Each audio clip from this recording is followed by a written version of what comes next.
Salut, c'est Cyril de Web de Fou. J'espère que tu vas bien aujourd'hui. On se retrouve pour un nouveau podcast, pour une semaine vraiment particulière puisqu'on va parler de moi. Ça va être une semaine qui va être dédiée à ma personne. Je m'explique, je vais te parler un peu de tout ce que je vis, mes investissements, c'est le titre de ce podcast d'ailleurs, mes projets, mes envies, ce qui va se passer cette année, etc. Bref, je t'ai pas assez parlé de moi, donc je voulais que tu me découvres un peu plus et ce podcast est dédié pour ça, cette semaine est dédiée pour ça. J'ai deux choses à te dire. La première, c'est, t'as un lien dans la description, ça s'appelle Rejoins mes contacts privés. Tu cliques dessus, tu mets ton email et tu reçois un podcast tous les matins. Ensuite, t'as un groupe Telegram. Tu cliques dessus, tu t'abonnes dans le groupe Telegram et puis tu vas te retrouver dans un groupe en fait où je te partage vraiment de choses, des vidéos, des audios, des photos, de la R&D, des bilans. Enfin, il y a plein de choses. Je te partage vraiment beaucoup de choses dedans. C'est vraiment le canal où je peux communiquer avec toi. Voilà. Ensuite, la deuxième chose, c'est qu'exceptionnellement pour cette semaine qui s'annonce là, je vais te parler juste après de mes investissements, mais exceptionnellement, je t'ai mis une formation en promo parce que cette formation dimanche à 23h59, elle va totalement disparaître, je vais totalement la supprimer. Cette formation, tu peux en bénéficier à tarif vraiment réduit aujourd'hui. C'est très simple, c'est une formation qui s'appelle Emailing haut de gamme, dans laquelle je vais t'apprendre à tout simplement vendre des shoot emails à 5000 €. C'est aussi simple que ça, sans parler d'affiliation, sans avoir de produit. T'es pas obligé d'avoir de produit, t'es pas obligé de faire de l'affiliation. Tu vas voir, je vais t'apprendre à vendre en fait quelque part ces shoot emails pour 5000 €. Il y a vraiment tout. Également, si t'as pas de base de données et que tu souhaites te lancer, c'est peut-être l'occasion également, parce que en bump de cette formation, je te propose ça, et vraiment c'est un tarif qui est vraiment exceptionnel sur ça. J'ai bon nombre de personnes qui ont réussi à faire de l'argent avec cette formation, donc je trouvais intéressant qu'un maximum de personnes en bénéficient avant que je la clôture définitivement. Tu as besoin clairement de rien, t'as tout qui est détaillé dedans. J'ai envie de te dire, c'est le moment ou jamais. Fonce, t'as le lien en description, ça s'appelle Emailing haut de gamme, avant qu'elle disparaisse dimanche à 23h59. Allez, on y va pour le podcast. Alors ce podcast, ça fait suite à une question qu'on m'a posée sur le groupe Telegram justement, sur lequel tu peux toujours t'abonner dans la description, où j'avais fait une petite vidéo où j'avais expliqué un peu mes investissements, comment ça se passait. Alors, je vais te la faire le plus rapidement possible et le plus simple possible. Moi, ma notion, c'est, quand t'es entrepreneur, c'est de faire très attention, t'as une notion de risque. Donc la notion de risque passe par la diversification. Sans rentrer trop dans les détails, l'idée c'est de toujours couper, non pas la poire en deux, comme on dit, mais la tarte en trois. Tu vois, moi j'aime bien, tu vois Mercedes, le signe Mercedes, c'est faire exactement ces trois parts-là. Je m'explique. Quand tu as une société, en général, tu es censé marger à 66%. Je m'explique. Tu achètes 100, enfin, on va dire, je sais pas, imaginons tu as un produit, tu fais de la pub, tu mets 33 €, ça t'en fait gagner 100. Tu laisses 33 pour tout ce qui est la pub, ce qu'on vient de voir, mais également tout ce qui est payer les salariés, les frais, les outils, etc. Puis tu laisses 33 en marge pure, c'est-à-dire ce qui te reste à la fin. Donc pour mettre 20 € à la fin, finalement tu gagnes 100, mais t'en gagnes peut-être 33 également. Donc, excuse-moi, c'était mon téléphone, je sais pas si tu l'as entendu. Donc, ce qui se passe derrière, c'est que une fois que tu comprends ce système, tu peux tout simplement diversifier ton risque. Je m'explique. Moi, mes investissements, je les fais comme ça. J'ai peut-être 100 000 €. Sur les 100 000 €, je vais partir du principe que tu as 33 000 que je vais mettre sur de l'immobilier, 33 000 que je vais mettre en rémunération, par exemple pour moi-même, et 33 000 que je vais mettre ce que j'appelle en R&D, c'est-à-dire en recherche de quelque chose. Ces 33 000 restants en R&D, soit je les réinjecte dans mon business pour développer mon business, ou alors je les injecte tout simplement dans quelque chose de nouveau, un nouveau projet, un nouveau produit, une nouvelle chose à faire tout simplement, quelque chose à développer pour pérenniser ma société ou mes investissements ou peu importe. Il faut savoir que ces 33 000 qui te restent en R&D, tu peux aussi finalement les couper en 3 et faire 3 fois 11 000, comme par exemple mettre 11 000 pour développer un projet, 11 000 pour tenter par exemple, je sais pas, de la bourse, pourquoi pas, et 11 000 pour, je sais pas, peut-être tu vois, faire du risque capital, c'est-à-dire investir dans des sociétés pour tenter. Et pourquoi pas? Donc moi je raisonne vraiment comme ça, c'est ma façon de diversifier mon risque, c'est celle qui m'a toujours rapporté, en tout cas, qui a toujours marché. Donc comment ça se présente? Alors tu fais de l'argent, on va sauter cette étape, c'est ok, t'as de l'argent, peu importe, tu peux avoir 1000, 10 000, 100 000, 1 million d'euros, peu importe, la proportion est le même, 33%, ça reste en 3%. Donc moi je mets 33% dans de l'immobilier. À savoir que dans l'immobilier, je suis pas du tout quelqu'un qui aime posséder, c'est-à-dire c'est plus une sorte de trading immobilier, je vais passer les détails, c'est un peu technique, je rentrerai pas dedans. L'histoire c'est de dire ok, moi je veux pas gérer de l'IMO, il y a des gens qui vont le faire pour moi, rien à voir avec des CGP ou des gestionnaires de patrimoine, peu importe. Et donc on va me rémunérer pour ça. Je te passe les détails, mais c'est un truc qui me plaît bien parce que j'ai pas beaucoup à gérer. C'est un gros risque évidemment, puisque tu sais pas vraiment comment ça peut se passer, mais sur le principe, voilà, c'est une sorte de trading immobilier, c'est très proche du crowdfunding immobilier, je sais pas si tu connais. Bref, je te passe les détails, moi je mets 33% là-dessus. Ensuite, j'ai 33 autres pourcents que je mets en rémunération. Donc c'est-à-dire par exemple si j'ai 100 000, comme je te le redis, je fais 33 000 en rémunération. J'ai bien bossé, c'est normal, c'est voilà, ok super, merci. Donc ensuite, t'as les 33 000 restants qui pour moi sont les plus intéressant, c'est là où je vais, en fait, c'est vraiment le nerf de la guerre, c'est celle-là qui va me rester pour faire ce que je veux. Peut-être je vais mettre 10 000 euros sur de la publicité pour lancer un produit, tester un produit. Peut-être je vais mettre 10 000 euros de plus pour racheter une société ou des parts d'une société pour peut-être tout simplement pouvoir générer des revenus avec cette société, parce que finalement si je mets 10 000, peut-être que dans 2 ans elle me rapportera 200 000, hein, si c'est un bon gérant, si c'est une bonne personne, si c'est, peu importe, des actions, hein, clairement. Et ensuite il y a le côté bourse dans lequel je mets de temps en temps. Donc là c'est pas quelque chose de régulier parce que je suis pas un trader, je suis pas quelqu'un qui aime spécialement la bourse malheureusement, mais sur le principe je mets toujours un peu de billes dedans pour tout simplement me dire j'ai de l'argent par-ci par-là. Ces problèmes ils viennent plutôt de plusieurs points. C'est que tu peux pas laisser tout ton argent sur un compte bancaire, c'est très dangereux. Donc il faut forcément que tu diversifies un peu tes risques. Il y en a, ils se spécialisent dans de l'investissement immobilier ou dans de l'investissement sur de la bourse, hein, surtout avec les crypto-monnaies depuis 3-4 ans. Combien de personnes se sont lancées là-dedans et combien de personnes ont perdu pas mal de plumes et combien de personnes ont gagné un peu d'argent. D'ailleurs, fais très attention, je fais un petit disclaimer quand tu vois tous les youtubeurs qui te parlent de ce qu'ils gagnent sur les cryptos, les machins et tout ça. Vraiment, fais très attention parce que c'est quelque chose de fixe, hein. La plupart des gens qui gagnent en bourse laissent leur argent en bourse jusqu'à ce que finalement ils le perdent. C'est un peu comme le casino. Ou alors, ils te montrent juste la période où ils ont gagné et où derrière, ce qui s'est passé avant, les 30 000 euros qu'ils ont perdu la veille, ils vont pas te le montrer, ils vont te montrer les 10 000 qu'ils ont gagnés aujourd'hui. Donc, c'est quelque chose qui est fait vraiment pour faire le buzz. Attention, évidemment, il y en a qui gagnent vraiment de l'argent de manière régulière, mais il faut être un professionnel pour ça. Ce n'est pas quelque chose sur lequel il faut miser parce qu'on pense que c'est facile. Il n'y a pas d'argent facile, je veux que ce soit clair. Donc les investissements, c'est pareil. S'il n'y a pas d'argent facile et que tu es entrepreneur et que tu penses à investir, même si t'es pas entrepreneur, tu le sais. Si t'es salarié, t'en as chié. Si t'es entrepreneur, t'en as grave chié. Et quand tu vas investir, alors là, c'est la mort où tu vas encore plus en chier. Parce que tu connais pas dans quoi tu vas investir, tu sais pas vraiment quoi faire puisque c'est pas ton métier. Et que derrière, c'est pas un petit bonheur la chance, hein, faut étudier, mais c'est vraiment 2 fois plus de travail. Donc il n'y a pas d'argent facile, ça je le dirai jamais assez. Il faut forcément une notion de travail énorme auparavant.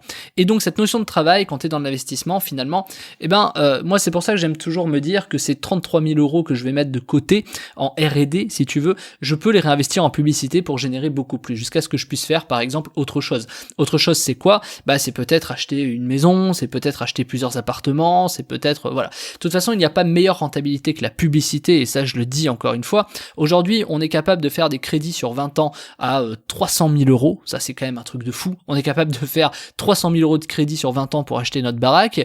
On est capable de dire pour ça on va rembourser tous les mois 1500 euros, ok, bon pourquoi pas, et si jamais c'est pas pour notre résidence principale mais c'est pour de la location, on va être capable de dire que ça nous satisfait de gagner que 8% par an, ce qui est un truc de dingue, puisqu'en publicité, tu te rends compte que tu mets 1 euro, t'en dégages 4, donc là c'est plus 8% de renta, c'est 300% de renta, donc clairement la rentabilité à 300% sur de la pub, pour moi j'ai pas vu mieux, et même si tu fais 1 pour 2, c'est-à-dire que tu mets 1 euro pour en gagner 2, t'as quand même fait 100%, t'as doublé en fait tes gains, t'as quand même fait 100% de gains en plus, alors que y en a qui s'endettent sur de l'immobilier où ils gagnent que 8% par an, plus leur capital, hein, bien sûr, ça peut peut-être même monter avec le capital à 15 ou 17%, mais dans tous les cas, ça reste très très faible comparé au coût de la publicité. Alors évidemment, la publicité, il faut savoir la maîtriser. La publicité, c'est comme ton investissement immo, t'as des mauvais investissements immobiliers, mais finalement, la publicité, t'as des mauvaises pubs aussi. La différence, c'est que la publicité, t'as le droit de revendre, t'as le droit d'arrêter, t'as le droit de relancer et retenter. Qu'un achat immo, quand tu l'as, là, ça devient vite le bordel et tu peux perdre des mois, voire des années de ta vie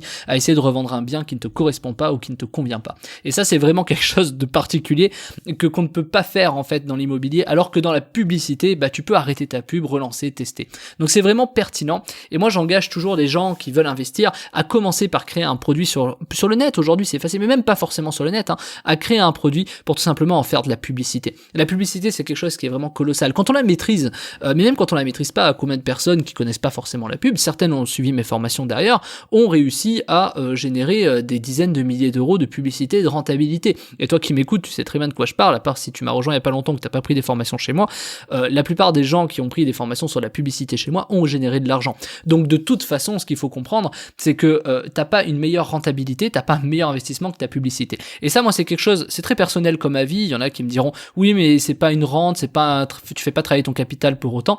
Quelque part, si je le fais travailler, c'est juste que c'est au fruit de ma sueur et de mon travail, certes, mais je le fais quand même travailler. Et c'est ce qui fait qu'aujourd'hui, je peux cumuler beaucoup d'argent, puisque en investissant dans de la publicité, tu peux tout simplement retirer le bénéfice de ce que tu fais. Donc c'est vraiment pertinent, t'as pas meilleure façon de gagner de l'argent que d'être entrepreneur. Et de toute façon, tu as 3 choses aujourd'hui en tant que nationalité française, même dans le monde, j'ai envie de te dire, t'as que 3 choses. C'est l'immobilier, l'entreprise ou la bourse. T'as pas d'autre chose. Ça se résume à ça. Tu peux chercher, ça se résume à ça.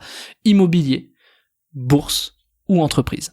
Tu n'as que ces 3 choix-là. Et quand tu as ces 3 choix-là, eh ben, c'est à toi de voir où est-ce que tu te positionnes. C'est sûr que, pose-toi la question, est-ce que je préfère mettre 1000 euros dans une publicité qui va me rapporter 3000 ou mettre 300 000 euros sur 20 ans dans un bien immobilier qui me rapporte 5 ou 7%. Quand même, il soit loué, quand même, tu payes ta taxe d'habitation, ta taxe foncière, etc. Et ta CSG sur tes impôts sur le revenu, etc. Enfin, sur, tes impôts de tes revenus fonciers, etc.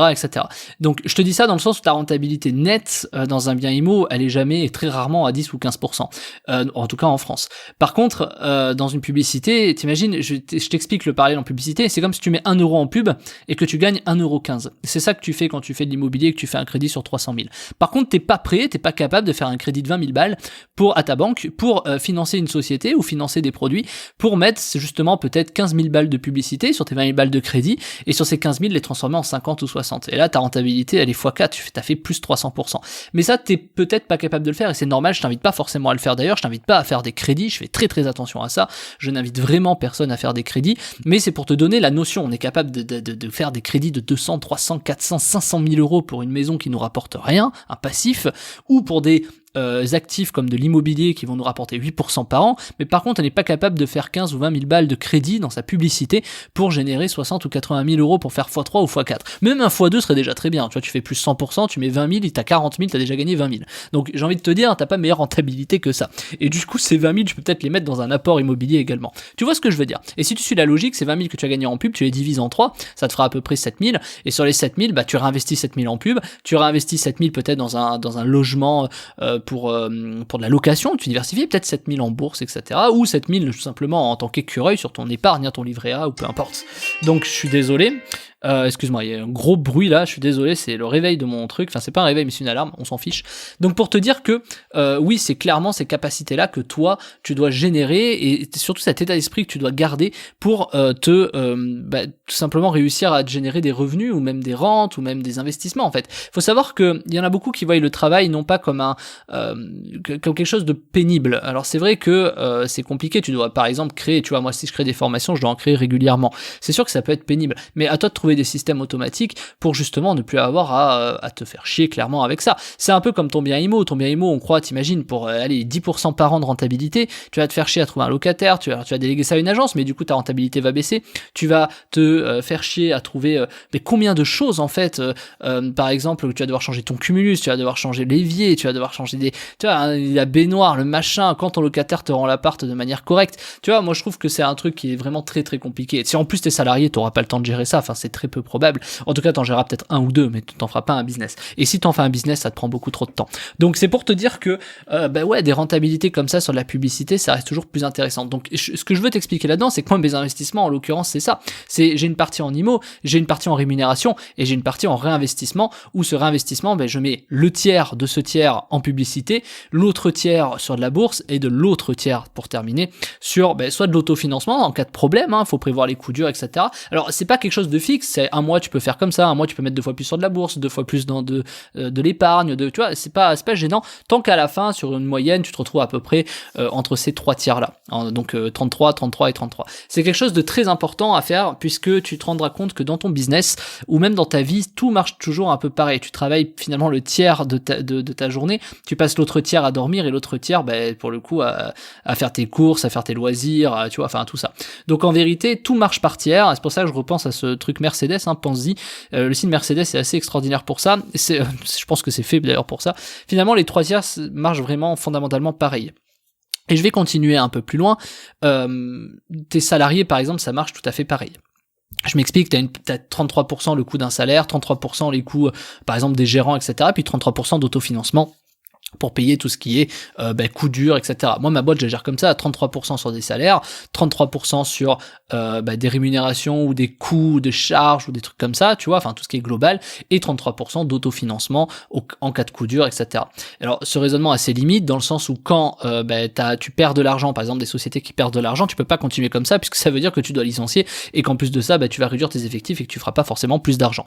Évidemment, dans des cas de coup dur, dans des gros pépins, et ceux qui font de la bourse me comprendront, c'est là où il faut réinvestir réinvestir encore plus, c'est là où il faut mobiliser toutes tes ressources pour continuer à diversifier. Si ce tiers de rémunération, du coup, tu l'enlèves pour le réinvestir à d'autres endroits, c'est ce qui te permettra de relancer la machine et continuer à faire de l'argent. Moi, les plus gros investissements que je fais, c'est quand mes boîtes perdent de l'argent. C'est parce que quand j'en gagne, je me dis pourquoi changer les choses. C'est quand ça perd qu'à ce moment-là, il faut bouger et investir. Et ça, c'est très disruptif comme raisonnement, puisque la plupart des gens se disent oui mais non, moi j'investis quand ça va bien. Ouais, bah tu verras que tu n'auras pas du tout la même notion. Et quand ça va pas, eh ben la première chose que font les gens, c'est licencier et réduire les budgets com. Moi je fais exactement l'inverse et c'est ce qui fait que je suis là toujours depuis 10 ans, parce que c'est quelque chose qui est hyper important d'avoir ce raisonnement-là. Voilà. Donc moi je voulais te partager ça aujourd'hui pour te parler de mes investissements, ma façon de faire, cette technique des 3 tiers finalement qui me permet aujourd'hui de pérenniser mes sociétés, mes salariés, mes produits, mes projets, ma vie quelque part, et qui me permet tout simplement d'être en sécurité. Même mes banques, j'ai diversifié comme ça, tu vois, je fais très attention parce que c'est quelque chose de capital sur lequel il faut vraiment faire attention, hein, parce que demain, si tu mets tout dans une même banque, tu peux avoir des problèmes, voilà. Mais c'est vraiment pour te dire ça. Alors évidemment, je parle de problèmes, les banques assurent jusqu'à 100 000 euros, donc je parle déjà pour ceux qui prennent au moins 300 000, histoire de dire, ou qui ont 300 000 d'épargne, parce que la banque t'assure jusqu'à 100 000, donc ça ira. Et derrière, forcément, tout ce qu'il y a au-dessus, c'est compliqué. Donc voilà, je t'invite vraiment à penser, à réfléchir à ce que je viens de te dire, et puis si t'as envie d'aller plus loin et justement que t'as envie d'investir pour je sais pas, tout simplement pérenniser ta vie, peut-être sortir de ton taf, peut-être, je sais pas, tes besoins ou ce que tu as envie de faire, je vais même pas te vendre le truc que je veux te dire, mais c'est pour t'expliquer que cette semaine, comme je te l'ai dit en début de podcast, je t'ai mis ma formation à dispo sur l'emailing haut de gamme, où je t'apprends à vendre des shoots email pour 5 000 euros, c'est aussi simple que ça, tu vas encaisser 5 000 euros, des gens vont te payer pour envoyer des emails, c'est vraiment aussi simple que ça, tu vas voir, je t'ai préparé la formation, je t'explique comment, je t'explique ce que tu vas apprendre dedans, il y a tout, je t'ai mis une offre vraiment spéciale, un tarif que tu peux pas refuser, qui va te plaire, c'est certain, beaucoup de personnes ont réussi, et puis j'ai envie que tu réussisses aussi et que tu m'envoies un retour quand tu auras pris cette formation, puisque dimanche à 23h59, ce qui va se passer, c'est qu'elle va se terminer, et le fait qu'elle se termine, malheureusement, tu ne la retrouveras plus jamais.